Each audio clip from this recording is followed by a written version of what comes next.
Thanks so much for tuning in. This is your weekly update with Paradise. We're going to talk about three important topics. We'll talk about Irene Nambiru's book. We're going to talk about the sex trafficking BBC documentary that came out. And we're also going to discuss new updates on the DV lottery you don't want to miss. Because I thought I could die, and I didn't want to die without anybody knowing the truth. So there's a point in my life, you read about it, I explain it so well, where I said, if anything happens to me, my mother knows. Because she knew everything, but still decided to lie. I still protected her. I still thought, okay, if I don't talk, let people hate me for whatever, but I won't say the truth, because the truth about my mother is very embarrassing. Very embarrassing. I even hate to hear what people are going to say when I say the truth, how they're going to judge her, how they're going to criticize her. I would rather be hated for whatever they're saying than hear people criticize my mom. First of all, let's talk about Irene Nambiru's My Mother Knows. So first of all, I give kudos to Irene Nambiru for coming out and speaking her truth, like she calls it. While we may disagree on the approach, and we may disagree based on traditional settings and things that we think she should have done otherwise, I think that people should be able to speak. Now, let me just read a little bit of the book overview, and you can find this on Amazon. At the end, she says, I am testifying to the pain, the lies, and the perseverance through it all. I am finally healing. This is my truth. This is my story, my truth, and my mother knows. I want you to listen to that. This is my story, my truth, and my mother knows. In the African society, in the Ugandan tradition, it is improper and it is looked against okuvayo, and speaking against your mother, or saying that your mother did something wrong, or condemning your mother. So the point of this book is that she wanted to put out a memoir. Now, why is this book important in our culture today? Like I said earlier, we've been having this talk about mental health and about mental well-being.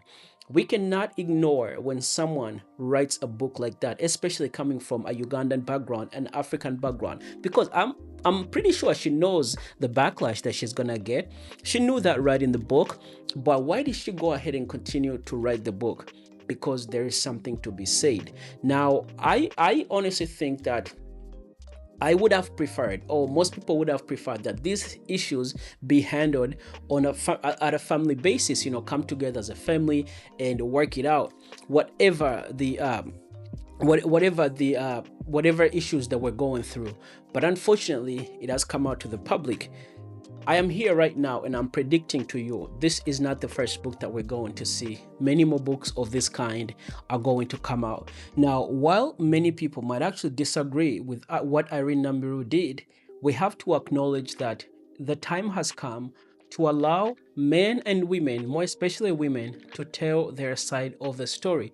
Honestly speaking, the culture that we have built in the past did not allow for women to come out and speak. And the times are changing. This is why so many men are irritated when women speak, because they just grew up in a culture where women are not allowed to talk. So kudos to Irene Nambiru for coming out and speaking her truth. Now, it is up to us to read the book or not, agree or disagree, but at least she was able to pull it out. Now, this book is not, like I said, this book is not the last of its kind. I am here today making a prediction that many more people are going to come out and speak their truth. We cannot support mental health, we cannot support mental well-being, but also want people to keep quiet. Now, is there a position for Irene Nambiru's mother to come out and say her, also write a book or do a video, or whatever, however way she wants to come out and say her side of the story? She can do that, but I don't think that she grew up in a culture where she would prefer to do that. So we will never really know, we may never know what Irene Nambiru's mother has to say. Yeah, the funny thing is that we all say you should speak out, you should speak, but it's very hard to find somebody to speak to, somebody that will listen to you. But what I want to say is that for so long I thought I was the problem. For so many, there are so many times when I wanted to speak to people, and the first thing, then I realized they knew, but they preferred to to protect the elder person, because they will tell me naira mama asigala mama naye bireke mulekeramu kali akamama omukulu tasobya ate muli baana abaana si be balina otufuga kati you wonder who to go to. So the person who hears my story or the person who is in the same position should know that they are not mad, they're not crazy, and it's not their fault. The next topic that I want to talk about is the BBC film that came out on sex trafficking of Ugandan girls in Dubai. Finally, Abby appears. Whoa! Hello, man. I've heard so much about you, man. How are you doing? I'm good. Yeah. Yeah, tell me what's up. What's going on? So I've got a series of parties coming up. Yeah. Like once a week, 10 people. I need some entertainment. His driving license confirms that he is indeed Charles Mwesigwa. So you have to tell me which girls you want. And we've got like 25 girls. They'll do whatever. Like, Starts from at least 1K. The girls will be happy like 21,000. Now, it start from. So the more crazy stuff they do, because they don't tell you if you want guy, if you want a foursome, if you want, I don't know, they're going to ask for more money. Yeah. do they do Dubai porta potty as well? Sorry? Do they do Dubai porta potty stuff as well? Or no? I've told you, they're open-minded. When I say open-minded, and I will send you the craziest I have. And really will enjoy how this one. Yeah. Okay. So should I take your number? I give you a call back. The first thing that I want to say is we do not blame victims, because I'm actually editing a film about this very topic that will come out in the next couple of weeks. When people are lied to, because there's two categories, okay? Prostitution in Dubai is not new. We've heard about it. We know that people do it and Ugandan girls do it. Now, where this is different, many of these girls are lied to. They're lured into it.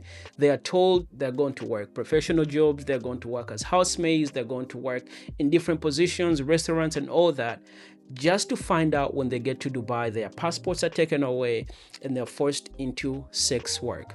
So the film, the BBC film, you probably should watch it if you're interested in this topic, goes in detail to talk about exactly what happens.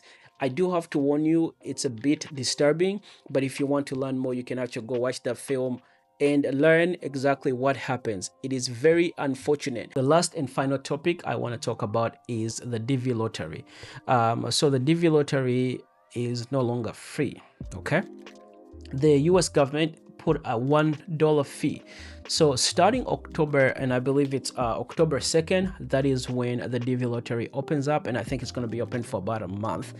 You can no longer do it for free. You'd have to pay $1. Now, a couple of things there. That is going to weed out so many people that submit applications but don't actually know what they're doing, and their intent is not to come to America. Their intent is just to try and see, and they may not even qualify, but all those applications have to be processed and they have to be reviewed just to find out the person does not qualify and doesn't have what the United States government need for them to be approved. Paying the $1 fee, putting the $1 fee is going to kind of cut on that.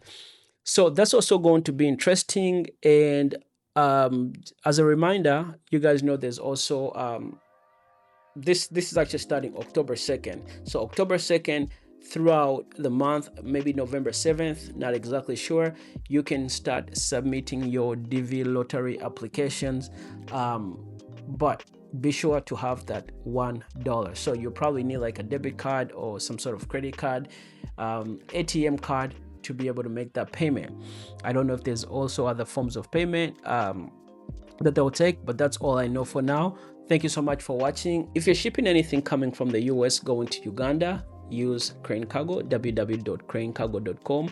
They ship anything from the US to Uganda. Use discount code Paradise to get a discount. Thanks so much for watching. Don't forget to like, share, and subscribe. I'll see you in the next video.